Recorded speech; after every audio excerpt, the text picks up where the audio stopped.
Hello, welcome to Her Journey Home. I'm your host, Sophia Noel Graniella. My mission here is simple, to hold space for honest stories and conversations that are usually left unsaid. This podcast is for the women in seasons of becoming, rebuilding their lives, reclaiming their voice, and remembering who they were before the world told them who to be. So come as you are, and let's begin the journey home together. Hello, everyone, and welcome back to another episode of Her Journey Home. I am so excited for today's episode. I have a very special guest on. Her name is Paige. She's a sober curious coach, but she does something really unique, which is helping ambitious women drink less, which I think is amazing. And she always says that no rock bottom is required. And that's amazing. Being someone who's also sober myself, I cannot wait for this conversation. So welcome, Paige, to Her Journey Home. Thanks for having me, Sophia. So excited to be here.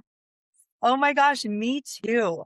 I always like to start out the episodes by giving the listeners a little bit of a feel of like who you are. And I'm really curious, if someone is meeting you for the first time, how would you describe your journey from being the party girl to the woman you are today? Because, I can deeply resonate with that. Yes, you can. It's been the journey of a lifetime, honestly. Like, it has changed me in so many ways that I could not have foreseen. And my world looks very, very different than it did just a few years ago. I was really into the party scene. I was someone who definitely enjoyed going out with the girls, partying, just trying to live what looked like a perfect life on paper. Like, had a corporate job, was super busy all the time, just constantly kind of running on empty. And then on the weekends, I was turning around and just completely fueling with alcohol, staying, out super late, having some nights where, wasn't going to bed till like 6 a.m. I loved going to music festivals at that time. So constantly doing stuff like that. And really just disconnecting from who I was at my core and numbing out all of the emotions that were happening with life. So I really just turned to alcohol. And it started from a really young age. Like, I had always been kind of that girl who was egging people on. Like, I was the instigator. I was the one making the plans. Like, I was the one getting the girls together. And unfortunately, I was that person who was like, you are not drinking enough, like, get drunker with me, and kind of making people come along with me on that journey. But it wasn't serving me. And a few things happened in my life where I couldn't keep ignoring the fact that I was so disconnected from myself so deeply. And it really started coming to light. I was really into fitness and wellness, and I have been my whole life. I've loved fitness. I was an athlete growing up. So I started getting into fitness classes, and I became a group fitness instructor. And I was coaching people on like how to take care of their bodies and how to do better for themselves. And then I was turning around on the weekends and binge drinking and going on these crazy benders and like staying out all night. And then I would show up the next morning to coach people again in the gym, and I would be hungover. And so this like cognitive dissonance I had just really started to grow to the point where I kind of felt like I was living two different lives. One where I was like this party girl and I was just out on the weekends, dating guys, like doing all this stuff. And then another where I was like this put together fitness instructor, corporate girly, like had her life together. And that divide became so deep that I finally had to start looking at it and had to start making some changes. Wow. Thank you so much for your vulnerability and just really taking us all the way back. And for anyone that's new to the podcast, I'm now 2.5 years sober. So I really relate to every single thing that you just said of being the instigator and being the one that was always egging people on to party more and party harder. And I can really understand that if you're in the fitness world, it's like, first and foremost, we all know that alcohol is just not good to be putting into our bodies. But to be preaching one thing and then living a different way and being disembodied, it's like that really shows in your reality. And so I'm sure now that you're on this path, things are starting to click a lot deeper. And I'm really curious too. I know that you've said that alcohol wasn't necessarily the problem, but the disconnection from yourself was. And I'm really curious, like, can you take us deeper into that realization? Like, when did you notice that you were disconnected from yourself? Yeah, yeah, absolutely. And it really was that root issue is being disconnected. And I think that stemmed, like so many things do, from childhood. I was definitely an overachiever. So I was someone who was trying to get straight A's in school, doing sports, having friends. And I really started to associate my own self worth with external validation. What are my teachers saying about me? What are my parents saying about me? What are my friends saying about me? And that grew into, I think, a really unhealthy relationship that I had with myself. So it was like this self perpetuating cycle that continued through my childhood, into high school, into college. And I found myself in my early adulthood living out those same patterns because I had not recognized that that was an issue for me yet. And it really translated into my first long term relationship, which was with an extremely toxic man. He was a textbook narcissist, and I just became so enmeshed with him and to all of his, likes and what he wanted for life. Like, I kind of lost that sight of what I actually wanted for myself. And after like 5 years of being with this person, I got to a point where I just was relying so heavily on him and then having this like lingering feeling that something was not right in the back of my head. But I felt stuck, like I didn't know how to get out of that. And so I turned to alcohol and I just used alcohol every weekend to really numb out from those feelings. I also dabbled in recreational drugs with my partner at that time because he was really big into that world. And it just took me down on this spiral of just getting more and more disconnected from myself. So things really came to a head when that relationship blew up. And, the universe works in mysterious ways sometimes. And I'm so thankful for the way it happened. But I found out that he was cheating on me for over 6 months. I thought that my life was going to basically revolve around him. And when that ended up not being the case, that's where I really started to pick up the pieces and figure out what it was that I wanted for myself, what it was that I wanted for my life, and who I actually wanted to become. Because those were questions I hadn't asked myself before. So it was at that point in time that I started getting this clarity that I was using alcohol in a way that was furthering that connection. So I started taking these breaks here and there. I would take a few weeks off, I would take a month off, and I started getting these glimpses into what life could look like because I had freed up all this energy and time away from drinking to actually start exploring those things that I enjoyed and the things that I wanted to pursue. And that just kind of snowballed over time. And now, 3 years down the line, I've been alcohol free now for 3 years. I have such deeper insight into who I am as a person and really what it is that I want out of life. Isn't it so beautiful? Sometimes life takes us on like the darkest, most challenging path, but then it leads us to what we're truly meant to do in this world. And oftentimes we have to have something really difficult happen to us, right? Like breakups or rock bottom, where we have to just wake up and realize, like, wait a minute, this is not the life that I want to live. And I'm so disconnected from myself. And I don't even know who I am. Because oftentimes when we are using alcohol as that crutch or that numbing mechanism, we are hiding parts of ourselves and we are disconnected and we don't know who we truly are, what our values are. So that's a really beautiful realization. And, it's unfortunate that we have to go through those really big moments in our life, but they always lead us somewhere so incredible. And I would really love to know, like, what did that actual identity shift look like for you? Like, how did you go from being like the fun social party girl to then being grounded and self-led? Because that's such a major change. It was really hard. I'm not gonna, sit here and say it was like I just flipped a switch and turned a corner. Like, that's not at all what happened. It was years. And that's really what I've distilled down into my coaching program and what I help women with. But it's really focused on setting boundaries. That's the thing that helped me the most. And really just taking responsibility for my actions. So I think that's something that we don't do when we're drinking a lot. We kind of just joke about the things that we do when we're drunk or when we're blacked out and just brush it off like, oh, yeah, that was just stupid. I was just drunk. It's like, no, I was being a bitch, and taking accountability for those actions and being able to live with closer alignment to, how I want to show up in the world was super important. And I would say the other thing is sobriety and living alcohol free really just it becomes this space for you to address the areas in your life that are not working, because they become really, really hard to ignore. Because when you're just drinking all the time to cover that up, you're spending all your time and energy there. And so you're not able to see those things as clearly. But when you are of like a complete sober mind and you see these like issues cropping up in your life and you see these emotions bubbling up, instead of having that option to just completely block them out and shut off your brain and leave your body, you can't do that.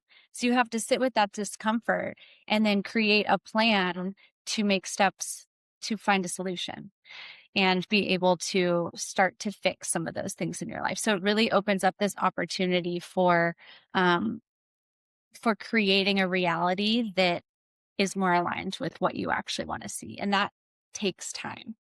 Like it really does. It takes years of putting in that work, of making those small daily choices and allowing some of these new ways that you're treating yourself to turn into habits so that things can start to shift. Because if you just keep doing the same thing all the time, nothing's going to change.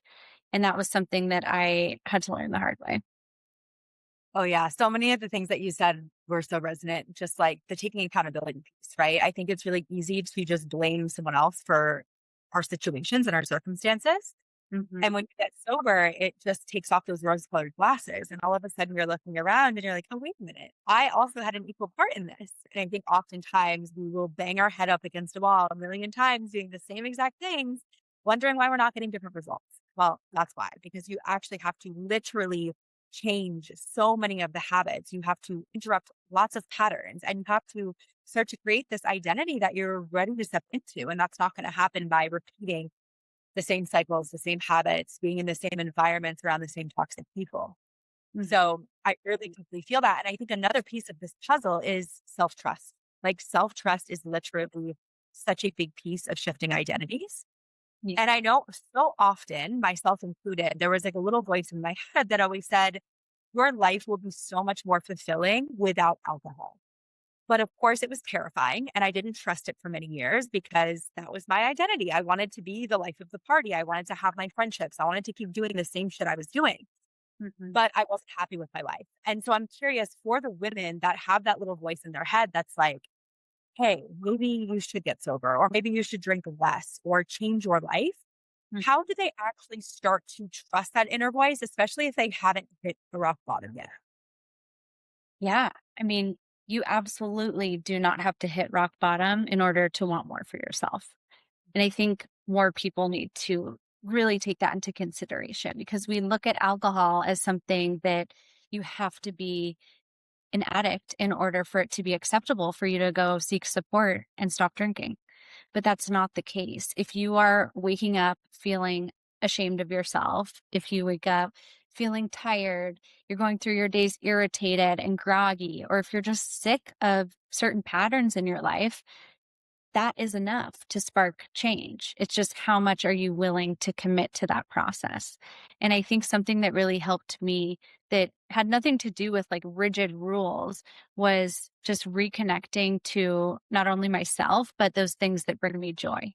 Because it creates this pull towards something better, towards a life that really feels more like you when it's full of these things that bring you so much joy and happiness.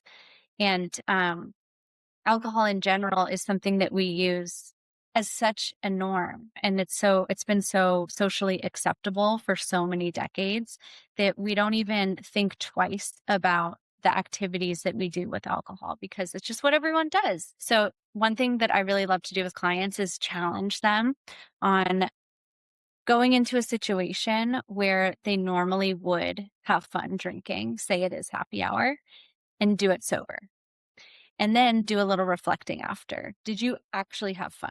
Like, did you truly enjoy your time there? Or did you just think it was fun because you were drinking? And now it no longer is as fun. And that will give you really good information as to the things that are bringing you joy and the things that are not. And when you really start to focus on those things that are enjoyable to you and doubling down on that, trying new things and doing things that really light you up, you start to create this pull towards a different lifestyle that's not so focused around alcohol. And you have this opportunity to really test, which activities and passions that you might have. And sometimes there are things from childhood that we've just forgotten about, that we don't remember that we used to love, like, sewing or some creative hobby, like things that we just don't make the time for anymore. And once you uncover those little things, it becomes so much easier to trust that that voice in your head is leading you towards a more fulfilling life, towards things that really actually are going to fill your cup and make you have a more meaningful experience. Absolutely. Oh, that's all so, so, so good. I love the challenging part of it because I do think oftentimes because it is so societally normal to go to happy hours and to be out at clubs and bars and all of the things that we just do because we want to belong and we want to feel included. Mhm. That when we actually start to do those things sober, all of a sudden we're like, wait a minute, this isn't in alignment with my values. I want to spend my time going on hikes and going to the beach and meditating and doing things that actually make me feel like the most nourished, aligned, incredible version of myself. And so I would love to know, like, for the women listening that are like, okay, yeah, this all sounds great. And I've been sober curious and I want to drink this. But what if I no longer belong? Like, what if, like, how have you helped clients navigate that fear? Yeah, I think losing belonging and social connection is one of the biggest fears that I hear from women. And it's very valid because as human beings, that's one of our core needs. We want to be around other people, we want to be liked, and we want to be accepted. But drinking is really a mask in relationships. So when you take off that mask by not drinking or cutting back on drinking, you allow your full self to come forward. And a lot of times my clients will see that there are certain people in their lives that maybe no longer align with that version of you, that true, authentic version of you. And I think that's okay. So when you start to lose some of those friends, I say it's actually a really good sign because that means that you are coming into alignment with your true essence and who you really are. And when you have that as the shining light, that's what actually magnetizes in these connections that are far deeper and they're going to be more fulfilling long term. And the same thing goes into any type of relationship with friends, but also with dating. And that's like the biggest piece of advice I have for women who are dating. You got to date sober. It is the best thing you can do for yourself because you are showing another person your true self. And if they like that, great. Then they're going to be someone who jives with you. But if they don't like that, then that's fine. And you move on to the next. That gets you closer to your yes. And you really do start to pick up on like the energy you have around this person, like how they're treating you, how they're treating a waiter, just kind of their general mannerisms and things. And you remember all of it instead of being like 3 glasses of wine deep and not fully remembering a conversation that was had. So I think it's this arc of transformation that at first it is a little bit difficult and it's tough because you're doing something new, you're acting new, and some of those old situations and old environments will start to fall away. But ultimately, it does lead to a deeper and more fulfilling social life. Yeah. Oh my gosh. I could not agree more. I feel like dating sober was really terrifying in the beginning, but genuinely, you will know so quickly who is aligned with you and who is not. Even just like if you're telling someone, oh, yeah, I'm sober or I'm sober curious or I don't really drink, just their reaction to that statement will tell you everything you need to know. And it's like challenge yourself to socialize sober and to do it sober because you're going to learn a lot about that person, but also about yourself in the process. Totally. And another thing I want to add is that I talk about it like a muscle when you're socializing without alcohol because it's going to be really hard at first. Like if you've never worked out a muscle in your life and then you go into the gym and try to work it out, it's going to suck. It's going to hurt and you're going to be really sore the next day. And that's kind of how it is when you go into your first sober event. But after time and after practice, you get those reps in and that muscle becomes stronger.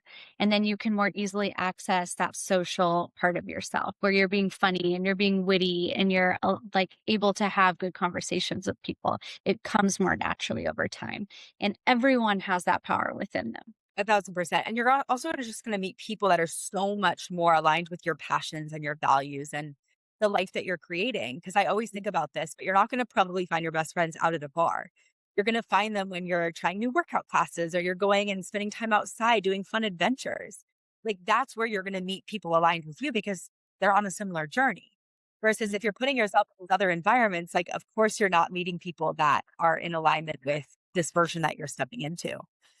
So that leads me to my next question, which is like, I want to get into the good stuff. Like, what are some of the changes that you've experienced being sober or drinking less? Like your energy, physically, mentally, like walk me through some of those changes in the first 30 to 90 days of not drinking alcohol. Yeah, it's so good. There's so many things. We could talk about this forever. But I think the thing that sticks out the most is the mental clarity. And that's the thing for me personally that kept me wanting to go further on this journey. And that's the thing I hear from so many of my clients as well, that within that first 30 to 90 days, like really waking up clear headed and not having to worry about what you said the night before or what you did the night before, and all of your memories are intact. Like that is a game changer for someone that regularly drinks, browns out, and blacks out. Because when you gain that back, you are rebuilding trust with yourself. And every weekend that goes by that you wake up remembering everything and you're able to recall the events of the night, that slowly is strengthening that trust that you have within yourself that you do what you say you're going to do. And that really does impact your overall well-being and especially your mental health.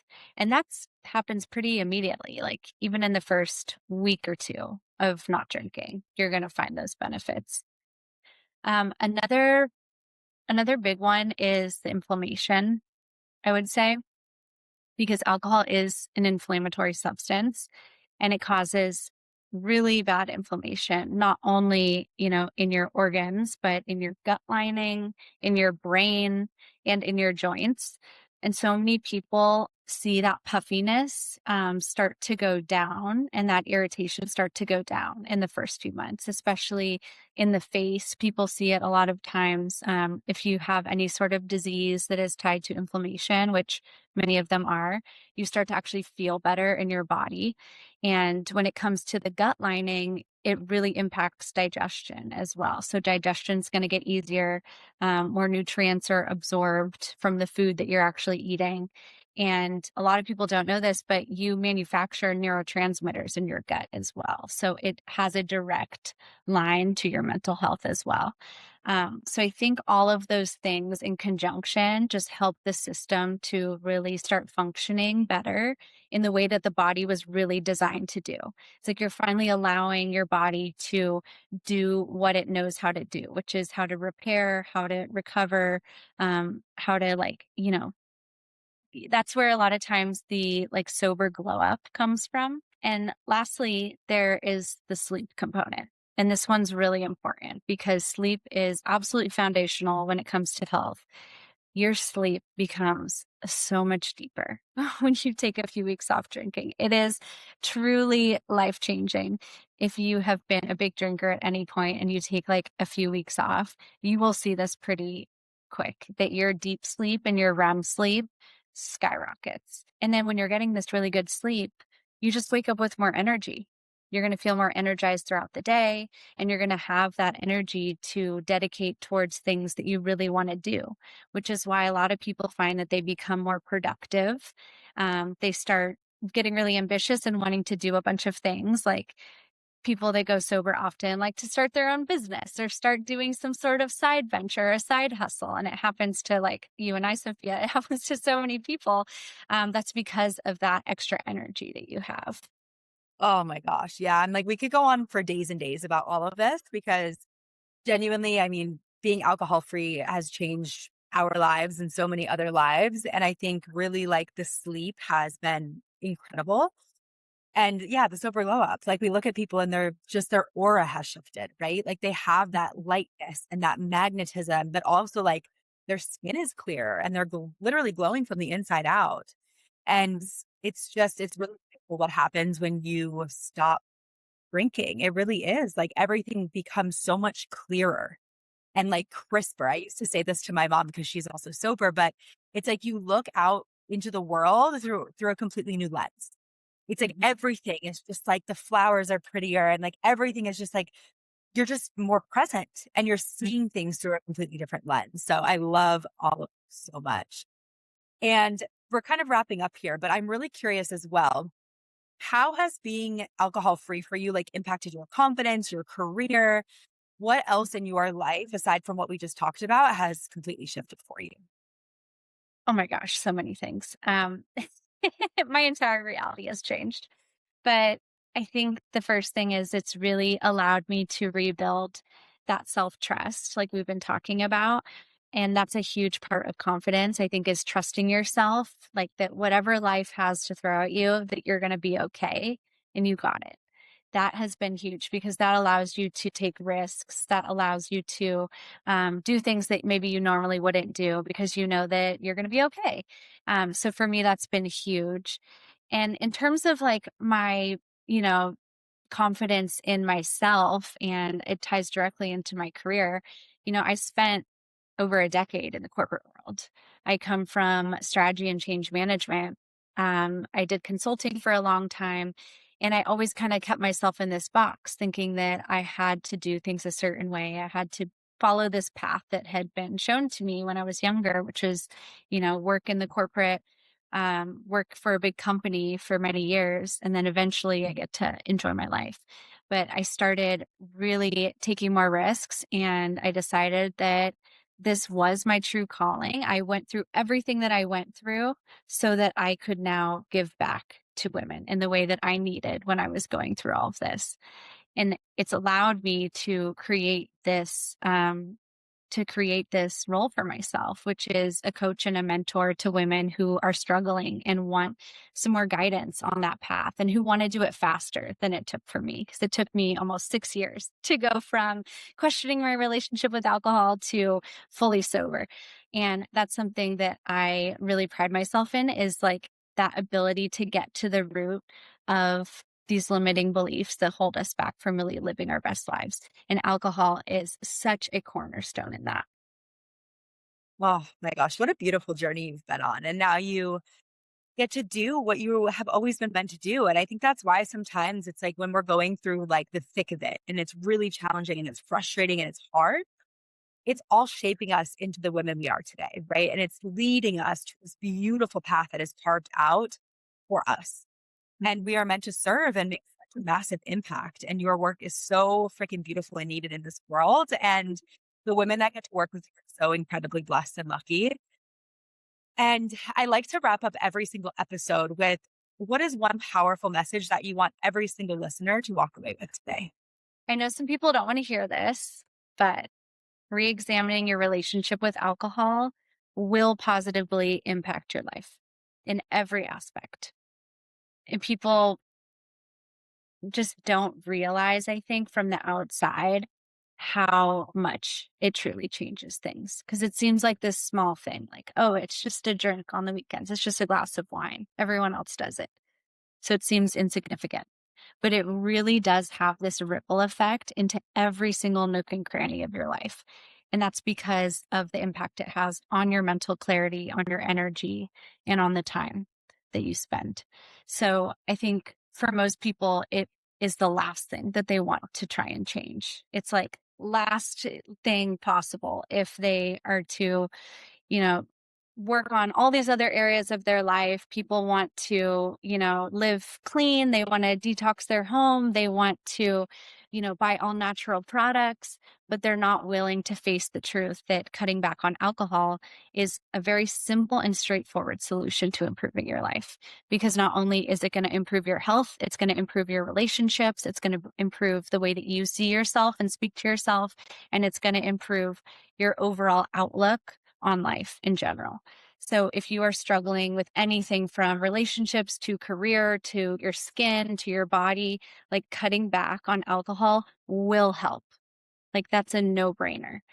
And it's not a magic pill. I'm not going to say that. There are certainly different components to things, but the ability that it has to free up your mental space and give you energy and really time to work on these areas of your life is totally outsized. Yeah. Oh, such beautiful advice. Thank you so much, Paige. And one quick little last question, but where can women find you? How can they work with you?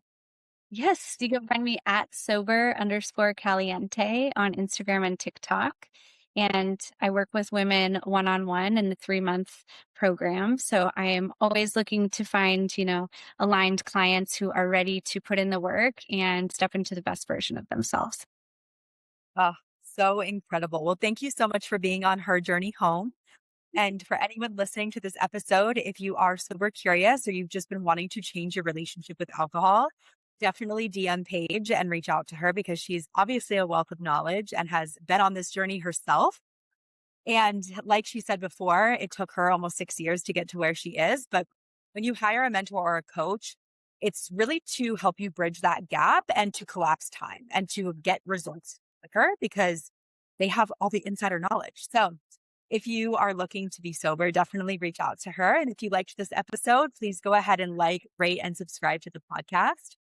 And as always, I will see you all for another episode next Thursday.